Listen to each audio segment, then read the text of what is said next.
Stop whatever you are doing right now, because what I am about to tell you is not a theory.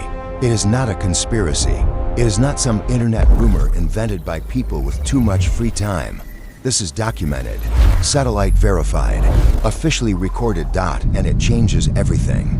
For your entire life, you have been taught that the Pyramids of Giza are the oldest monumental structures ever built by human hands. 4,500 years old, the pinnacle of ancient achievement, the beginning of organized, advanced human civilization. That is what schools teach. That is what museums display. That is what every history documentary on every major network has told you over and over. And over again. It is wrong. Deep inside the deserts of Saudi Arabia, in a region so remote, so restricted, and so heavily controlled that even Saudi citizens require special government permission to enter, satellite images have uncovered something that has shaken every archaeologist who has seen the data. Not one structure, not 10, not 100. Thousands of massive, precisely built, intentionally designed ancient structures scattered across hundreds of kilometers of Arabian desert, dating back not 4,500 years, but 7,000 years, 2,000 years older than the pyramids, 2,000 years older than everything we were told was the beginning. The Saudi government has made no official announcement. No international team has been granted unrestricted access. The researchers who first analyzed the data published quietly. No press conference, no headlines, just a paper in a journal that almost nobody read.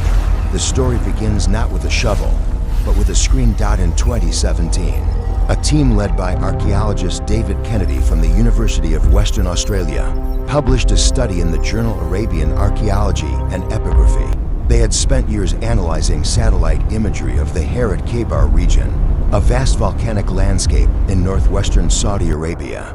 What they found had been sitting in plain sight for decades, visible from space, invisible to the world. Thousands of stone structures, ancient, deliberately constructed, spread across more than 200,000 square kilometers of desert. Kennedy's team identified distinct categories: gates, long rectangular stone enclosures averaging 20 to 600 meters in length; wheels, circular formations with internal stone spokes; kites, triangular walls designed to funnel animals toward a kill zone; and pendants, stone cairn chains stretching across the desert attached to burial sites. Over 400 gate structures alone were identified, some exceeding half a kilometer in length. The oldest gates were dated to approximately 7,000 years ago, predating the Egyptian pyramids by more than 2,000 years. But here is what stopped Kennedy's team. These structures show no signs of habitation, no cooking fires, no tools discarded, no graves, no pottery, no trace of the daily life of the people who built them. Just the structures, precisely built across an area larger than the United Kingdom, by a civilization that left behind nothing else. The gate structures of Saudi Arabia are unlike anything else in the ancient world. Two long parallel walls of unworked basalt connected at each end, forming a rectangular enclosure. No entrance, no door, no interior features, no practical way to enter from the ground. They appear as low stone ridges barely rising above the desert. Easy to miss, easy to dismiss. From the air, they are immediately and unmistakably intentional. David Kennedy, after 4 decades of aerial archaeology across the Middle East, described the gates as the most puzzling structures he had encountered in his entire career. His words, "They look like they were built to be seen from above." From above. In 5000 BC, before any known technology that would allow a human being to achieve that perspective. The conservative explanation is that builders could view their work from nearby elevated terrain, hillsides above the construction site. But some gate complexes cover areas too large to comprehend from any hillside. The full geometry only becomes legible from directly above. 7 years after Kennedy's paper, academic consensus on the purpose of the gates exists. No one can explain exactly why a civilization built hundreds of massive rectangular enclosures with no entrance, no function, and no accompanying evidence of human life across 100,000 square kilometers of desert. The gates are there, the builders are not, and the purpose has never been found. scattered among the gates, and across the wider Arabian Peninsula is a second type of ancient construction that has generated even more controversy. The wheels, stone circles averaging 25 to 70 meters in diameter, internal walls extending from a central hub to the perimeter, like the spokes of a wagon wheel. Some have 2 spokes, some have 12 or more. They appear alone, in clusters, on lava fields, on hillsides, and notably, on the slopes of ancient volcanoes. The Harrat Khaybar region, where the highest concentration of wheels has been found, is one of the largest volcanic fields in the Arabian Peninsula. 14,000 square kilometers of black basalt, desert so alien and inhospitable that NASA has used it to train astronauts for lunar surface missions. On this dead volcanic landscape, ancient people built hundreds of perfect stone circles. In 2011, researcher Robert Bewley of Oxford University proposed that specific wheel structures showed solar and astronomical alignments oriented to capture sunrise on the summer solstice. Astronomical awareness and calendar tracking, encoded in stone, 7,000 years ago. Stonehenge aligns with the solstice. The pyramids align with star systems. Göbekli Tepe encodes a star map. All of those sites are famous, heavily studied, and at least partially explained. The Saudi wheels have received a fraction of the attention, despite being older than most of those famous sites and covering a vastly larger geographic area.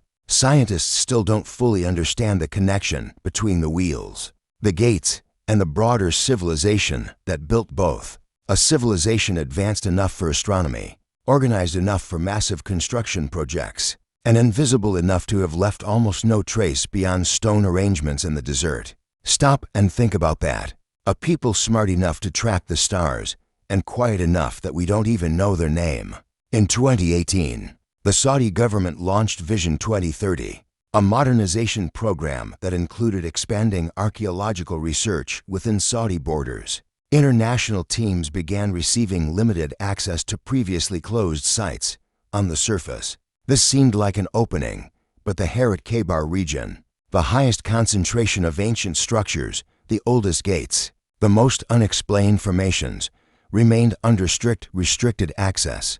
The official reason: environmental and geological sensitivity. The volcanic lava fields are fragile.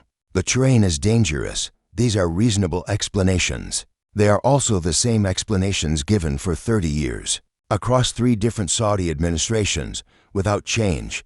Kennedy himself, in interviews following his 2017 paper, confirmed that ground access to the sites he had analyzed from satellite remained essentially impossible for foreign researchers. He had never walked among the structures he had spent years studying from space. In 2021, a limited Saudi-led survey team visited several gate structures. Their report confirmed the age, confirmed the precision, confirmed no utilitarian function, and then the report ended. No follow-up excavation announced. No international collaboration invited. Results archived, not publicly expanded upon. What is in that desert?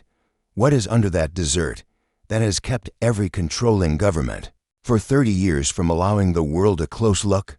To understand who built these structures, you have to understand what Saudi Arabia looked like when they were built 7,000 years ago. The Arabian Peninsula was a fundamentally different world.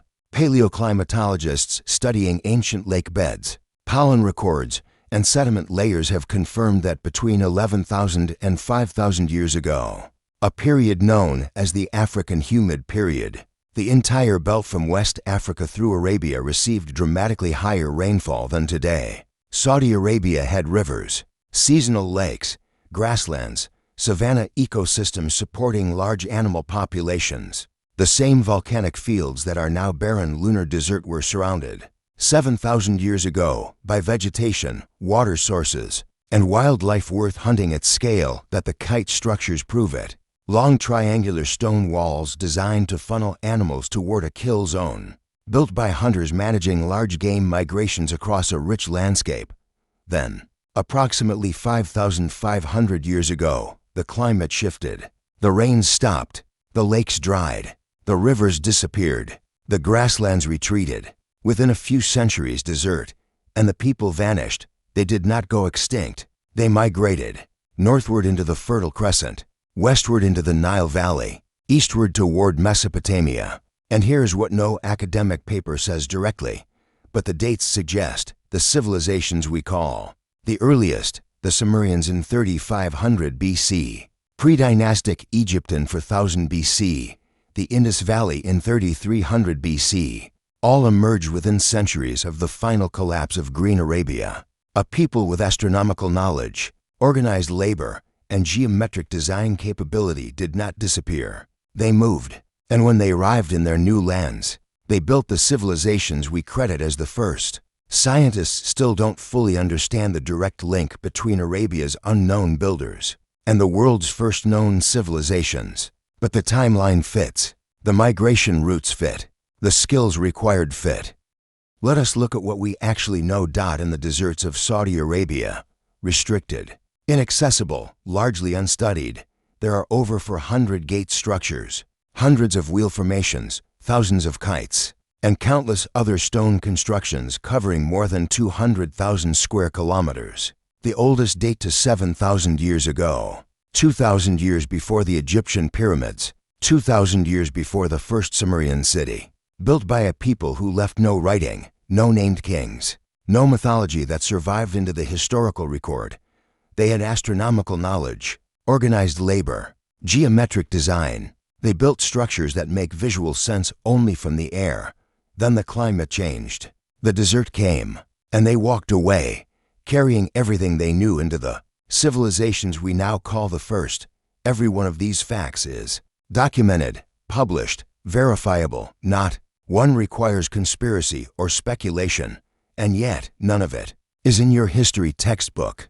None of it was in your school curriculum. None of it appears in the documentaries that shaped what the world believes about human origins.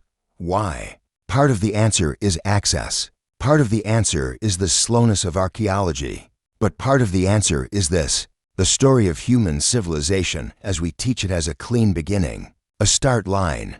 And that story is easier to fund, easier to teach, easier to build museums around. A story that says there were sophisticated, astronomically aware builders in the Arabian desert 7,000 years ago, and we don't know who they were. And their descendants probably founded the civilizations we credit as the first. And there are thousands of their structures sitting in a government-restricted desert. That story is harder. It is harder because it means the beginning we thought we knew is not the beginning. It means there is more buried in the soil of this earth than we have been willing to look for. It means we are not as far from the beginning as we thought, and whatever came before us was not as primitive as we needed to believe.